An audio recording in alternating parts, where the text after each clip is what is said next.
Olá, povo de Deus, sexta-feira da 19ª semana do Tempo Comum, 13 de agosto de 2021. Nossa reflexão de hoje é a partir de Josué 24, de 1 a 13 e de Mateus 19, de 3 a 12. Neste último capítulo do livro de Josué, temos uma síntese da história de Israel desde a descendência de Abraão até a conquista da terra prometida. Josué reúne o povo em assembleia, a chamada Carral de Israel, e transmite em forma de oráculo essa síntese como memória histórica, para que o povo tenha sempre gratidão e fidelidade para com Javé, que o libertou, o colocou na terra onde está agora e onde tem tudo de mão beijada. Assim diz o Senhor Deus de Israel: vossos pais, Taré, pai de Abraão e de Nacor, habitaram outrora do outro lado do rio Eufrates e serviram a deuses estranhos. Mas eu tirei Abraão, vosso pai, dos confins da Mesopotâmia e o conduzi através de toda a terra de Canaã e multipliquei a sua descendência. Dei-lhe Isaac, e a este dei Jacó e Esaú. E a Esaú, um deles, eu dei em propriedade o monte Seir. Jacó, porém, e seus filhos desceram para o Egito. Em seguida, enviei Moisés e Arão e castiguei o Egito com prodígios que realizei em seu meio. E depois disso vos tirei de lá. Fiz, portanto, que vossos pais saíssem do Egito e assim chegastes ao mar. Os egípcios perseguiram vossos pais com carros e cavaleiros até o Mar Vermelho. Vossos pais clamaram então ao Senhor, e ele colocou trevas entre vós e os egípcios. Depois trouxe sobre estes o mar que os recobriu. Vossos olhos viram todas as coisas que eu fiz no Egito e habitastes no deserto muito tempo. Depois relata a conquista da terra prometida com o enfrentamento, claro, de diversos povos hostis que aí habitavam. E conclui o oráculo da seguinte forma: eu vos dei uma terra que não lavrastes, cidades que não edificastes, e nelas habitais, vinhas e olivais que não plantastes, e comeis de seus frutos.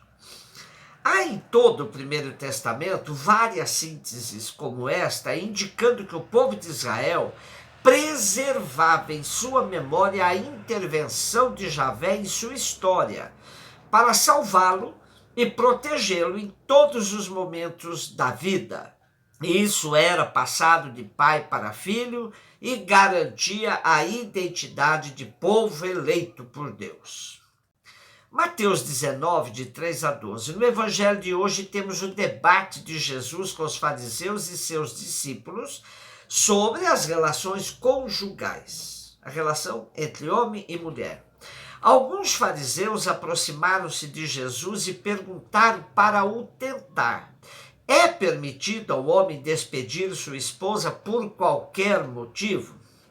Por trás da pergunta dos fariseus a Jesus, se pode o homem divorciar-se de sua mulher por qualquer motivo, além de querer pôr Jesus contra a lei e assim o acusar, está de fato uma disputa entre escolas rabínicas da época. Havia pelo menos dois líderes do rabinato, Shammai e Hillel, que divergiam no momento de aplicar a lei. Shammai era muito intransigente e Hillel mais condescendente.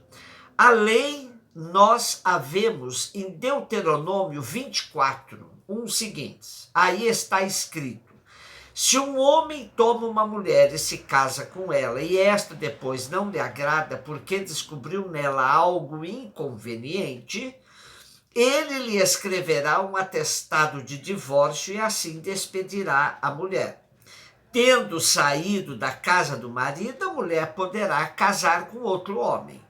Notamos que o marido pode tomar a iniciativa do divórcio com fundamento e que a mulher divorciada pode casar-se de novo com total liberdade.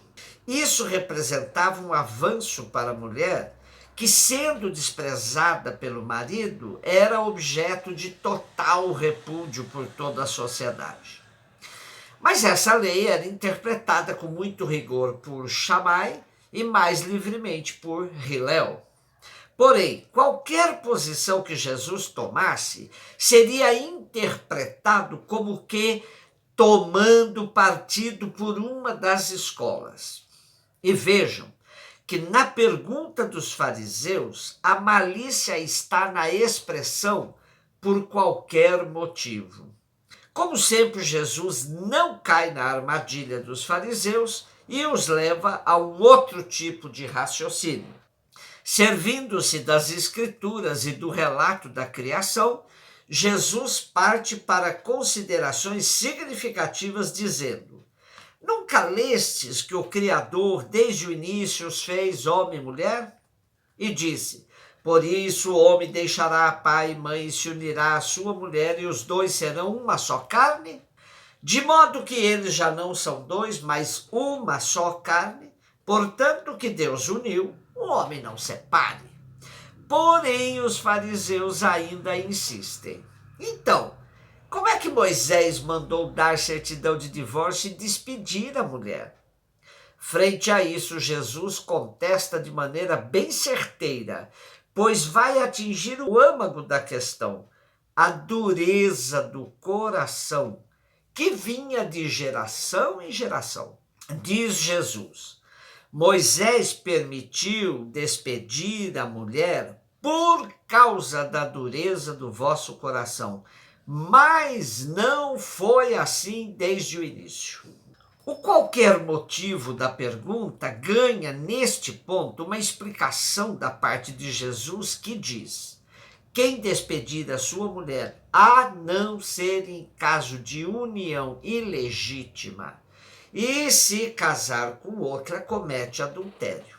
União ilegítima é chamada na moral de porneia, que se identifica com qualquer relação sexual ilegítima. Porém, é um termo que segue sua trajetória de debate em vários âmbitos. O mais comum é identificar união ilegítima com concubinato ou consanguinidade em grau proibido. Depois dos fariseus, vem o susto dos discípulos diante dos argumentos de Jesus sobre as exigências de um vínculo indissolúvel. Disse-lhes Jesus: nem todos são capazes de entender isso, a não ser aqueles a quem é concedido. Com efeito, existem homens incapazes para o casamento porque nasceram assim, outros porque os homens assim os fizeram, outros ainda se fizeram incapazes disso por causa do reino dos céus. Portanto, Jesus aos discípulos não retira o que disse e dá mais um passo, propondo outra situação que também terá lugar na sua comunidade: o celibato voluntariamente aceito como dom de Deus e motivado pelo desejo de se doar inteiramente pelo reino de Deus. Dentre as situações que Jesus relata, há o caso então dos eunucos. Shekel nos diz que em Israel os eunucos eram excluídos do ofício sacerdotal, da Assembleia do Senhor, mas podiam figurar como funcionários. E em época posterior, abre-se a passagem para uma avaliação mais positiva sobre os eunucos, como se vê em Isaías 56, de 3 a 5. Porém, a prática do celibato sempre foi e será questão disputada, chegando até as comunidades do apóstolo Paulo e os dias de hoje. Paulo recomendava o celibato dizendo: Gostaria que todos fossem como eu, mas cada um recebe de Deus um dom particular. E Paulo também tinha em visto a questão do fim dos tempos, a escatologia. Então era por isso que ele recomendava assim. Celibato como dom está endereçado à entrega radical pelo reino de Deus. Mas não há nas Escrituras nenhuma forma de celibato imposto, nem por Jesus ou qualquer de seus discípulos.